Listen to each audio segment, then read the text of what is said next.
My pleasure now to introduce Hayley Cook. Right? She's Hayley Haaf in the agenda, so she's recently Hayley Cook. Hayley is a physical therapist and a neurological clinical specialist. She has been a project lead for the Center for Emerging Rehabilitation Technologies, CERT, and she's going to talk about her the process and how we got to it and what we're doing with it to integrate technology. Thank you again, Hayley. Thank you. One sec. Good afternoon, everybody. Thank you for the introduction and thank you for allowing me to talk with you all today. So I'm going to be talking to you today about how we are selecting technology at Johns Hopkins. Financial disclosures include funding from the Sheikh Khalifa Stroke Institute. So for today's agenda, I will be primarily focusing on talking to you about the Centers for Emerging Rehabilitation Technology, or the CERT process. I'll explain our experiences to date for how we've selected technology and then provide examples of how we've extended this into rehabilitation. I'll also provide recommendations for how we may implement this or how others may implement this in other institutions. So how did this come about? We are a very large, prominent institution, and so we are regularly approached by numerous vendors with mass amounts of technology, and we needed a way to evaluate all of the incoming requests. In doing so, we were able to improve the rigor with which we were reviewing products, and ultimately our goal was to improve patient outcomes. An example of this is utilizing virtual reality to improve patient outcomes status post CVA by promoting an engaging and immersive environment and ultimately increase their time on task. As we've heard through numerous talks yesterday and today, more is better. And so by using virtual reality, we're able to provide the patient with higher dose of rehab. The CERT team is comprised of clinical leaders, rehabilitation administrators, and department executives. Together, we've established a mission to help filter all of the incoming rehabilitation technology requests, sort them appropriately into different categories, and follow up accordingly following the CERT process, which I'll review with you shortly. So generally speaking, here's kind of the overall view of the CERT process. So step one is there's an initial review with the CERT team and the vendor to ultimately determine the categorization of how they may fit into our organization. I'll go over that in more detail shortly, but basically they may fall into clinical deployment, research, or a hybrid category called innovation, which incorporates clinical deployment and some research. Step two is a second, more thorough review by a subject matter expert in their given area of expertise, where we're really trying to figure out what the product can do for us. Step three is a final decision after meeting again as a team to decide if we'll ultimately pursue the product or not. In pursuing the product, as I mentioned, we'll decide if there's going to be research involved or not. So in a little bit more detail, initially the vendor will meet with the CERT team and we will be deciding exactly, or they'll be providing information for us, what can the product do and what unmet needs this product may fill for us, and how it compares to other products that are currently available on the market, as well as other products that we may already have in our clinics. We're also looking to see how it can enhance our rehab care. Will it improve safety for us? Will it improve patient function? Is it able to do something that our current products aren't able to do for us? And ultimately, we also need to determine whether or not it will provide clinical revenue for us. We also are trying to, in this initial step, decide which category the product will fall into. So the three categories are clinical deployment, innovation, or research. So clinical deployment is for the category of products that are already FDA approved and they have a well-researched body of knowledge associated with it. In order for this product to proceed, we would want it to provide clinical revenue for us, and we would outright purchase this product. Innovation is for products that may or may not have FDA approval, but they already have some level of research to support its effectiveness. The company, though, also is interested in doing some type of research. The research may include product enhancement or perhaps product market fit testing to better determine the link between the product and the clinical need. The research category is more specific to products that may not have FDA approval or they do not yet have a well-established body of literature surrounding its use, and they would like to pursue IRB-related efforts specifically. This may include studies that are feasibility studies for new use cases, clinical effectiveness studies for patient outcomes, or mechanistic studies, for example, physiologic effects of new tech within a certain patient population.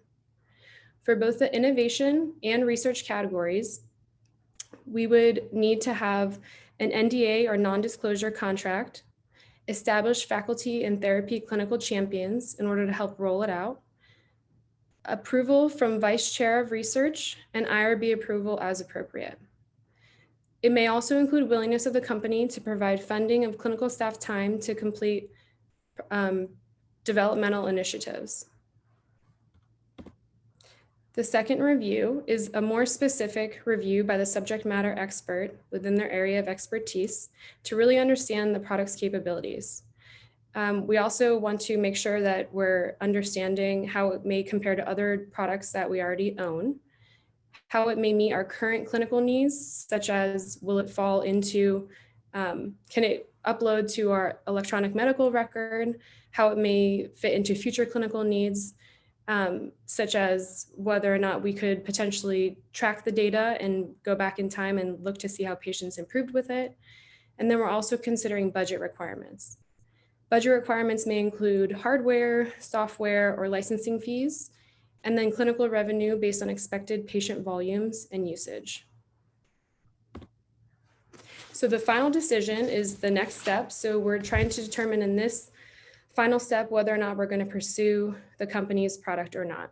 If we choose to pursue the product, we then need to just determine if it's going to be for clinical deployment or research of some sort, and the type of research that may be desired. For clinical deployment, we will need to determine a workflow to ensure that we have it integrated clinically and that we're determining the most appropriate locations for its usage. We also may need to have staff trained on its use and make sure that they're utilizing it correctly and that it continues to be used over time. For the research and innovation category, as I said previously, we would need there to be a faculty and a clinical champion, and it may also require IRB approval. So far, from April 2021 through February 2022, 39 products have been reviewed and completed the CERT and/or subject matter expert review process. Of those, 18 were determined to be clinical deployment, 14 for innovation, and 7 for research. Of those 39 total that were reviewed, 15 products were ultimately pursued. It's not that we said yes to every product that came our way. So this next slide is just an example of how we may manage and organize new products that come into our patient care. So initially, we may kind of study to see how the product is used and where it's best fitting.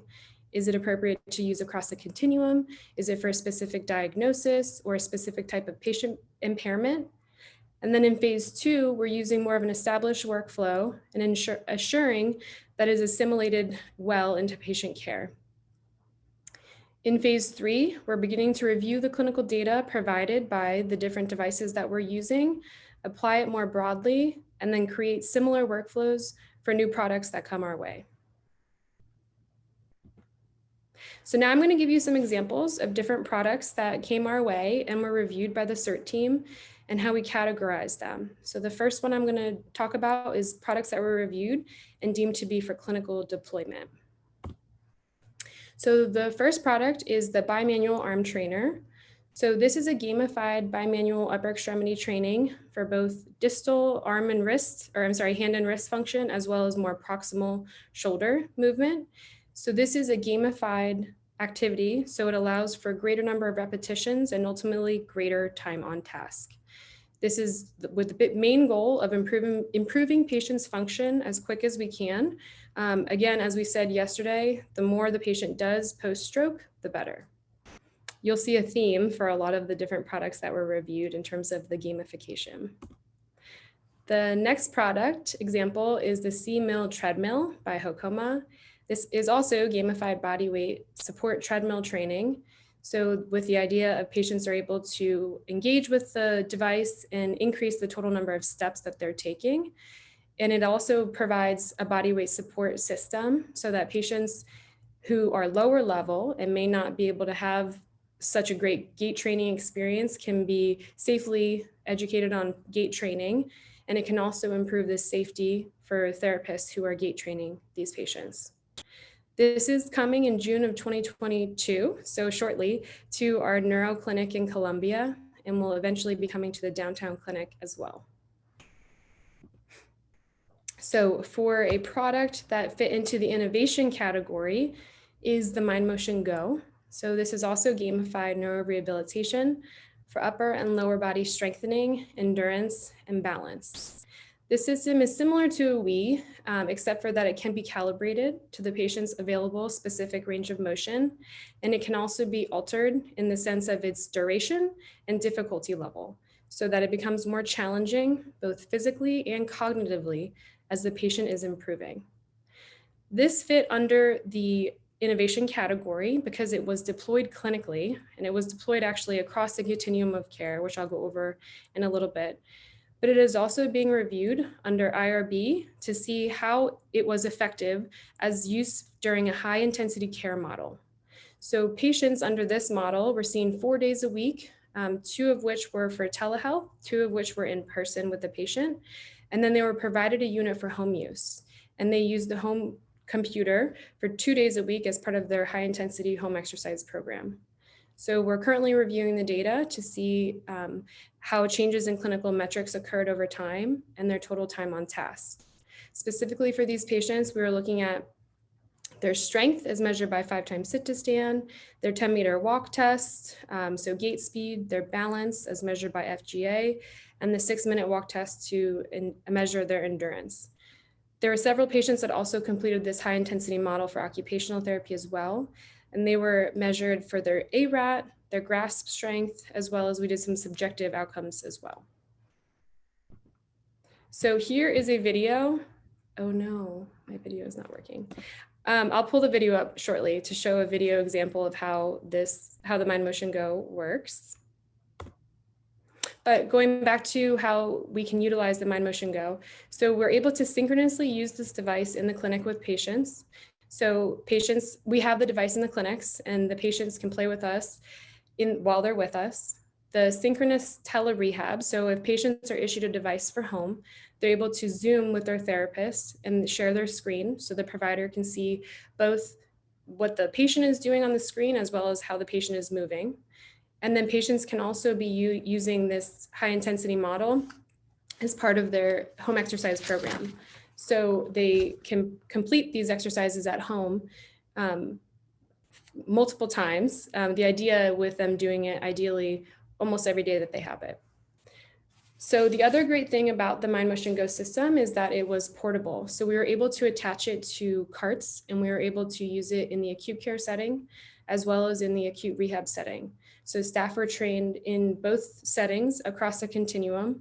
So patients were able to start after a stroke, they might start in acute care, transition to acute rehab, and then eventually to outpatient. And we could utilize that same program, obviously advancing it as the patient was improving across the continuum of care. An example for research includes the MedRhythms. So MedRhythms uses rhythmic auditory stimulation for gait training by including a wearable sensor and pairing it with music through headphones to ultimately improve patients' gait speed over time. So this product fit into research specifically because they were not yet FDA approved. And they were hoping to seek FDA approval by partnering with Johns Hopkins. So these were specifically in studying patients post-stroke, and they were trained at a frequency of 3 times a week for 5 weeks to determine the changes in gait speed over time. So challenges we've faced so far, barriers include little guidance available in the literature for how much or the appropriate type of research needed before you adopt something clinically. The time required to meet with vendors, document our findings, and review with the team what we're thinking, as well as the time required to train all the staff, make sure that they're utilizing it correctly, and also track the units if they're deployed across the continuum, especially if they're deployed to patients' homes. Facilitators have included funding from SKSI.